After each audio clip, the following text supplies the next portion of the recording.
Жакында той Асол Малдахматова турмушка чыгаарын айтты. Коомдук ишмер Асол Малдахматова турмушка чыгаарын социалдык баракчасына жазып чыкты. Биз бактылуубуз, болочоктогу жолдошум Бекназар Жамангараев экөөбүздүн сүйүүбүз жана үмүтүбүз чоң.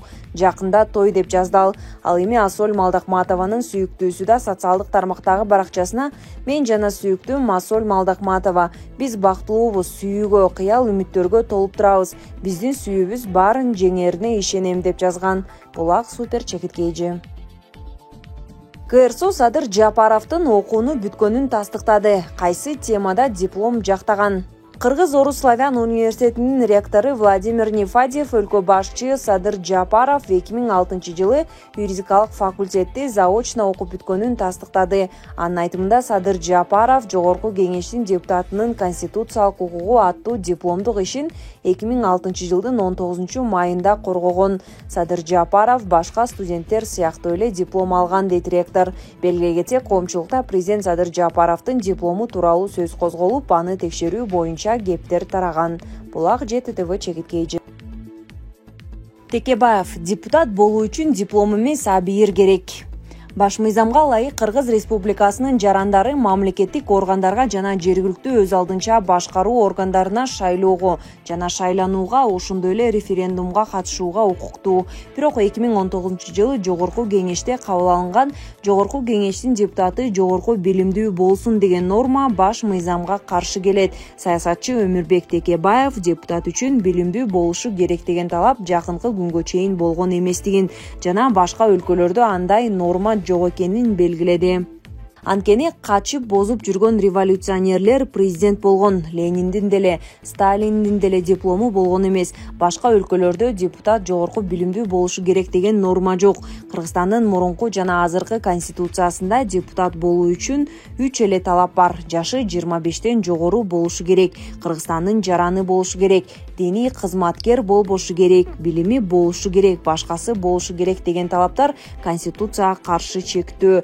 Мен түрмөдө жатып кат жазгам, ал болбойт. Адамдар 100 жылдап күрөшүп келген демократиялык норманы түшүнбөстүк менен жок кылып жатасыңар деп. Алар айтат, айылдык депутаттардын да билими жогорку болушу керек.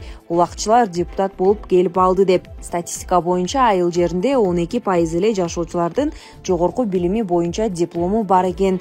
Бул мектептин мугалими, врачтар анан чоңдор. Эми элдин атынан ошолор сүйлөп, кара таманды ошолор башкарып калабы? Анда демократия деген түшүнүк жок да. Мен 2019-жылы февралда кат жазгам. Ошондой эле ал 2019-жылы айрым кыйын эл өкүлдөрү депутаттардын билими болушу керек деген конституцияга каршы норманы өткөрүшкөнүн сынга алды. Мына сырткары ал депутат болуш үчүн эч кандай дипломдун кереги жок экенин белгилеп, депутатка биринчи кезекте абийир керектигин белгиледи. Булак Марал ФМ чекиткейчи. УКМК Азия Молл соода борборунда бомба коюлду деген жаран аныкталды. Бишкек шаарындагы Азия Молл соода борборунда жардыруучу зат коюлду деген жаран аныкталды. Бул тууралуу УКМКнын маалымат кызматы кабарлады. Маалыматка ылайык, жооптуу иш-чаралардын планына ылайык теракт коркунучу тууралуу билдирүү келип түшкөндөн кийин УКМК кызматкерлери окуя болгон жерге барып, ИИМдин кызматкерлери жана соода борбордун өздүк коопсуздук кызматы менен биргеликте соода борборунун кардарлары жана кызматкерлери эвакуацияланган.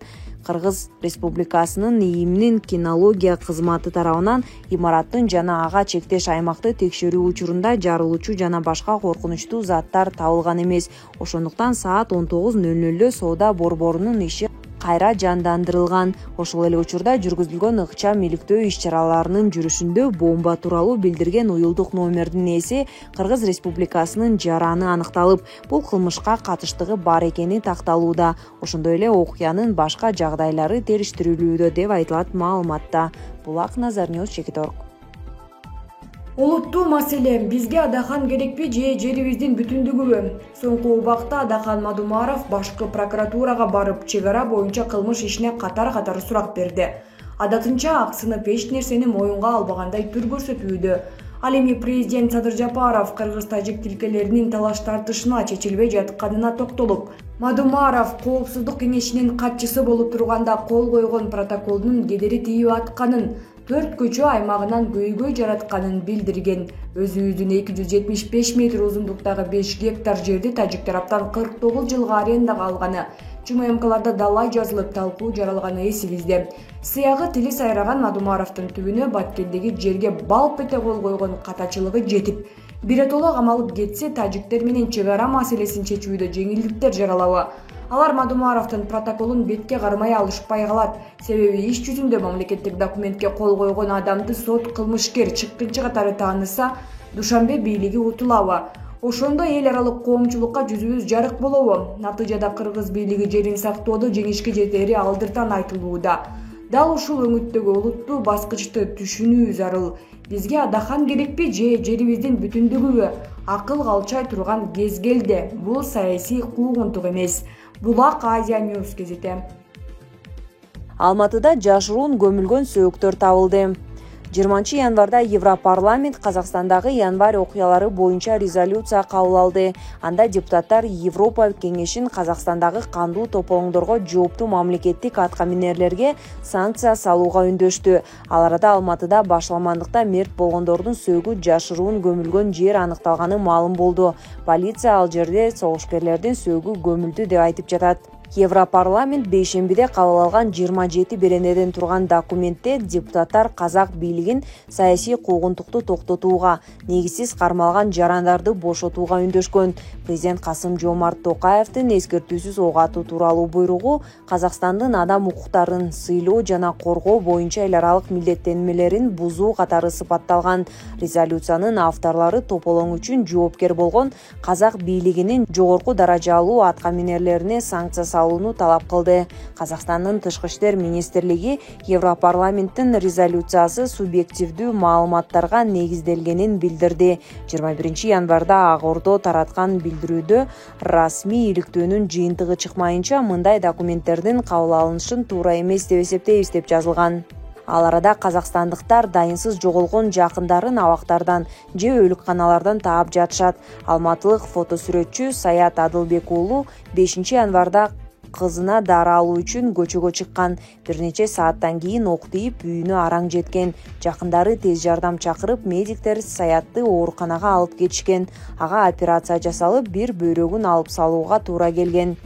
8 январда Саятты ооруканадан полиция алып кеткен. Бир аздан кийин туугандарына мамлекеттик адвокат байланышып, Саят жапырт башламандыкка катышкан деген шек менен 2 айга камалганын айткан.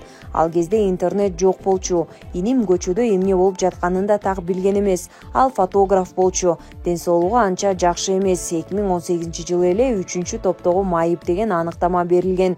Анткени бир көзү 80% көрчү эмес. Ал саясат менен иши да жок болчу. Ошондой адамды алып барып, оор берене менен камап салганын такыр түшүнө албай турам. Экинчиден, операциядан жаңы чыккан адамды кандай алып барып камап салышат? Согуш кезинде да андай болгон эмес, дейт Саяттын агасы Адилбек. Алматыда башламандыкта каза болгондордун сөөктөрү жашыруун көмүлгөн жер аныкталганын Казинформ маалымат агенттиги 20 январда жазды. Бул маалыматты калаанын полиция департаменти да ырастады. Расмий маалыматта ал жерде согушкерлердин сөөгү көмүлгөнү гана айтылган. Ал жерде кайда экени жана канча сөөк табылганы азырынча белгисиз. Буга чейин Алматынын полиция башчысы Канат Таймерденов башламандыктарда шаардагы моргтордо 7 жолу кол салуу болуп, террорчулар 41 адамдын сөөгүн чыгарып кетишкенин билдирген. Ушундай эле мүнөздөгү билдирүү президент Токаевдин да оозунан чыккан. Коңшу өлкөдө эксперттер бийликтин бул билдирүүсүнөн күмөн санайт. Казакстанда тополоңдо канча адам өлгөнү ушул күнгө чейин так белгисиз. Бийлик кеминде 227 киши каза болуп, 10 миңден көп адам кармалганын жарыялады. Каза болгондордун арасында 2 кыргызстандык да бар. Токаев байлар менен жакырлардын ортосундагы ажырым тууралуу сөз кылды.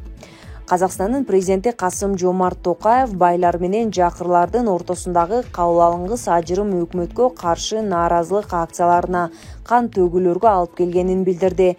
21 январда ишкерлер менен жолугушуп жатып, Токаев нааразылык акцияларынын чыгышына түрткү болгон айрым маселелерди чечүү үчүн чыныгы реформалар жана социалдык структуралардын терең трансформациясы зарыл экенин белгиледи. Баарына белгилүү, жемкорлук күчөп турган маалда бул ажырым май челектин жанында жагылган оттой болду. Кырдаалды террорчулар, куралдуу адамдар жана алардын артында турган уюштуруучулар колдонуп кетишти, деди мамлекет башчысы. Буга чейин Токаев алгачкы ирет мурдагы президент Нурсултан Назарбаевди ачык сындап, анын маалында ашкере бай адамдар пайда болгонун билдирген. Туңгуч президенттин бийликтеги жакындары, саналаштары биринин артынан бири кызматтан кетип жатышат. Булак Азаттык, Чекит Орг.